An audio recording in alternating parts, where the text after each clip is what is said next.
இப்படி ஏதாவது ஒரு சம்பவம் நடக்க வேண்டும் என்று இந்த அரசு திட்டமிட்டு தான் இந்த சம்பவம் நடைபெறும் என்று திட்டமிட்டு தான் நடைபெற்றுதான் மக்கள் சந்தேகிக்கிறார்கள்.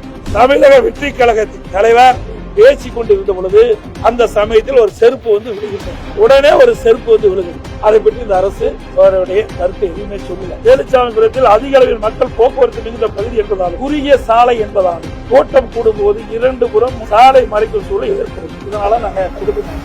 நிராகரிக்கப்பட்ட இடம் இதே இடத்துல இன்றைக்கு தமிழக வெற்றி கழகத்துக்கு மக்கள் சந்திப்பு கொடுத்து அவருக்கு இதை கொடுத்துருக்கோம். நிராகரிக்கப்பட்ட இடத்தை எப்படி கொடுக்கணும்? கரூர்ல மக்கள் சந்திப்பு கூட்டத்துல 500 காவலர்கள் பாதுகாப்பு பணியில் ஈடுபடுகிறார். ஆனா அப்படி 500 பேர் அந்த மக்கள் சந்திப்பு கூட்டத்துல காவலர்கள் இருந்தால் என்றால் இல்லை என்பதுதான் தெளிவா தெரியும். எல்லா ஊடக நபர்களும் இருக்கிறீங்க என்பதெல்லாம் உங்களுடைய தொலைக்காட்சியில் பார்த்தா அந்த கருத்து சொல்றேன்.